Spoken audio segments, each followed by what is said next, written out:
पिछले अंक पे हमने देखा कि देविका अपने ससुराल में हर गलत बात का विरोध करती, तो उसकी वजह से देविका पर उसके ससुराल वाले बहुत अत्याचार करने लगे। एक दिन देविका ने सचिन से कहा, सचिन, मैं तुम्हारे घर में नहीं रह सकती, तुम मुझे आज ही मेरे घर शहर भेज दो, मैं अपने मम्मी पापा के पास रहूंगी। क्यों देविका, तुम शहर क्यों जाना चाहती हो? यहाँ तुम्हें किस बात की परेशानी है?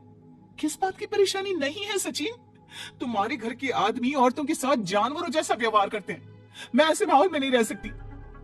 देखो देविका, तुम्हें यहीं रहना होगा। तुम्हारी शादी मुझसे हो गई है, अब मैं तुम्हारा पति हूँ और यही तुम्हारा घर है। अच्छा, तो तुम्हें याद है कि मैं तुम्हारी पत्नी हूँ? जब तुम्हारे पिताजी और चाचा जी मुझे एक एक हफ्ते के लिए कमरे में बंद कर देते हैं, तब तुम्हें क्यों याद नहीं आता कि जो औरत कमरे में बंद है वो तुम्हारी पत्नी है? जब तुम्हारे जीजाजी और भाई मुझसे बदतमीजी से बात करते हैं, मुझे खाने के लिए कुछ नहीं देते, तब भी तुम्हें याद नहीं आता कि मैं तुम्हारी पत्नी हूँ? देखो देविका, तुम बेकार की बातें मत करो। तुम यहाँ ढंग से रहोगी, सबकी बात मानोगी, तो कोई तुम्हें कुछ नहीं कहेगा। इस तरह जानवर की तरह रहना ढंग से रहना है तो सॉरी सचिन, मैं नहीं रह सकती, मैं आज ही अपने घर जाऊंगी।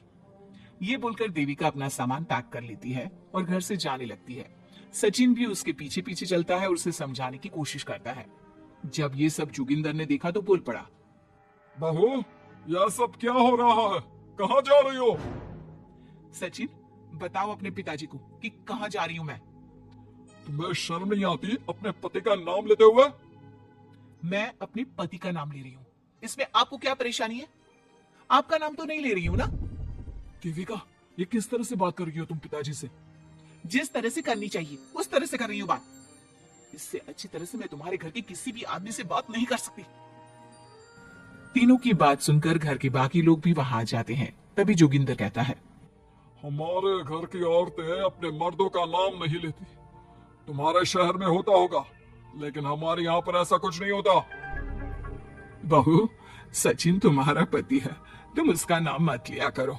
तुम अपने पति का नाम लेने की जगह ए जी, ओ जी, सुनो जी कहा करो। पति ना परमेश्वर होता है। तो परमेश्वर का तो हम नाम लेते हैं। क्यों माँ जी, क्या आप अपने इष्ट देव का नाम नहीं लेती? माँ जी, ये सब इन पुरुषों के बनाए तौर तरीके हैं, औरतों को दबाने के लिए। ये बेशर्म लड़की ऐसा नहीं सुधरेगी। ये हमारे घर की औरतों को भड़का रही है। सचिन, तुम इसे चुप कराओगे या फिर मैं करूं? नहीं नहीं पिताजी, मैं अभी समझा देता हूँ। चलो देविका अंदर, और कितना तमाशा बनाओगी मेरा। सचिन, मैं अंदर नहीं बाहर जाऊंगी, अब मैं यहाँ नहीं रह सकती। देविका की बात सुनकर महेंद्र कहता है, भाई साहब, ये लड़की इस घर से और गांव से बाहर ना जानी चाहिए, नहीं तो हमारे घर और गांव की औरतें भी ऐसी ही हरकतें करेंगी, वो भी मर्दों के खिलाफ बगावत करेंगी। और मैं भी देखती हूँ कि मुझे घर से बाहर जाने से कौन रोकता है। बहू, इनसे बहस करने का कोई फायदा नहीं, तुम अंदर चलो। इस गांव के मर्दों के अंदर बहुत अहंकार भरा हुआ है। देविका किसी की बात नहीं सुनती और अपना सामान उठाकर घर से बाहर जाने लगती है। तभी वहां मोहन और कल्याण आते हैं। कल्याण देविका के हाथ में से उसका सूटकेस छीन लेता है और मोहन देविका को जोरदार थप्पड़ मारता है। देविका का सर दीवार में लगता है और वो बेहोश हो जाती है। देविका, देविका तुम ठीक तो? भैया, आपकी हिम्मत कैसे हुई मेरी पत्नी पर हाथ उठाने की? सचिन, तुम जल्दी से देविका भाभी को अंदर कमरे में ले जाओ, मैं अभी वैद्य जी को लेकर आती हूँ। वीना जल्दी से वैद्य जी को लेकर आती है। वैद्य जी थोड़ी देर तक देविका की जांच करते हैं और कहते हैं, मुबारक हो आप सबको, आपकी बहू माँ बनने वाली है। अभी तो मैं आपको दवाई दे देता हूँ, लेकिन आगे इनके इलाज के लिए आपको दाई अम्मा को बुलाना होगा। ये बात सुनकर घर के सभी लोग खुश होते हैं। देविका को जब होश आता है, उसे ये बात पता चलती है तो वो बहुत खुश होती है। वो सबसे कहती है, मैं अपने बच्चे को यहाँ नहीं रख सकती। क्यों बहू, क्या हुआ? अब तुम ये सब बातें मत सोचो, तुम्हें आराम करना चाहिए। नहीं माँ जी, आप नहीं समझ रही।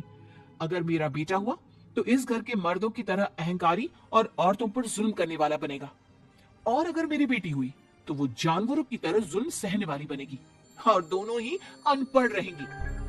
देविका की बात सुनकर घर की सभी औरतों को पहली बार एहसास हुआ कि वो किस अंधकार वाले समाज में जी रही हैं। लेकिन फिर भी घर की सारी औरतें उसे ही समझाती हैं। बहू, देखो, तुम्हारी बात सही है, लेकिन तुम इस हालत में सफर नहीं कर सकती। हाँ बहू, तुम यहीं रहो, अपना और अपने बच्चे का ख्याल रखो। देखो ना देविका भाभी, हमें बिल्कुल भी पढ़ना लिखना नहीं आता, अपना नाम भी नहीं लिख पाते, तो आप मुझे थोड़ा पढ़ा दीजिए ना।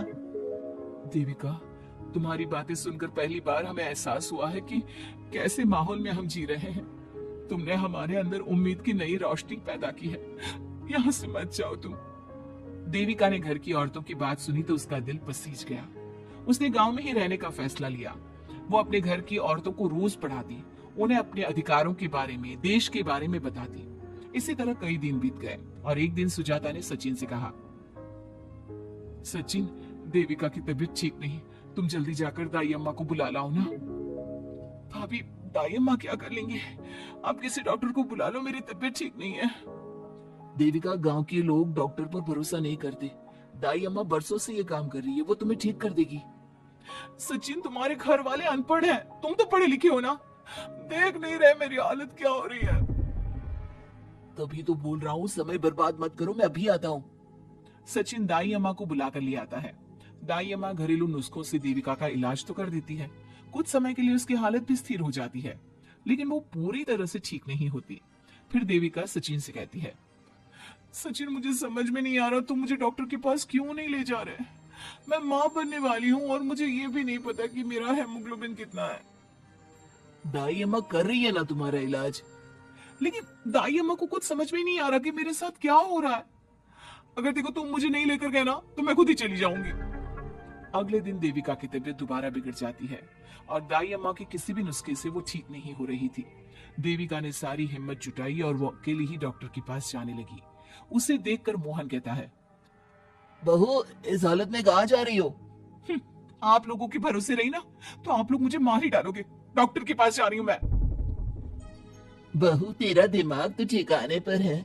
हमारे घर की औरतें मर्दों से इलाज नहीं कराती। हे भगवान, इन जाहिल लोगों को मैं कैसे समझाऊं? डॉक्टर औरतें भी होती हैं। बहू, तो हमें पागल मत बना, हमने तो कभी कोई महिला डॉक्टर नहीं देखी। तो झूठ बोलकर निकलना चाहती है ना?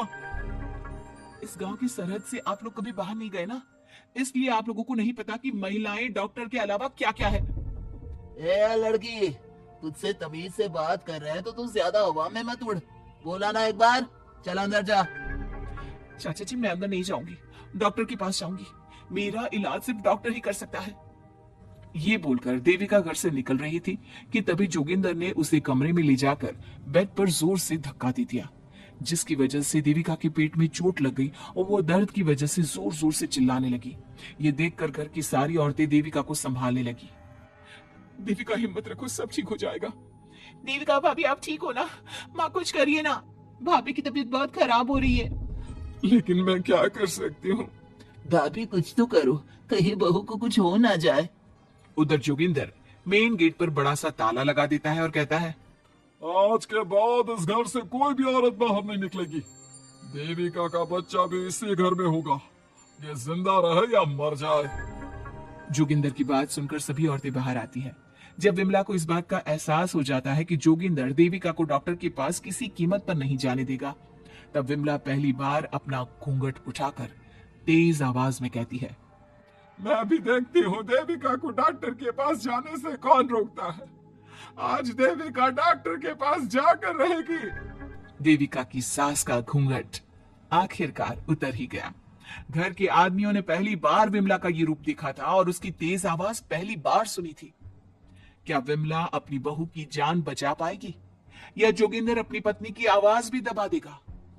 ये जानने के लिए हमारे अगले एपिसोड का इंतजार कीजिए और हमें कमेंट में ये भी बताइए कि घर की औरतों को आगे क्या कदम उठाना चाहिए।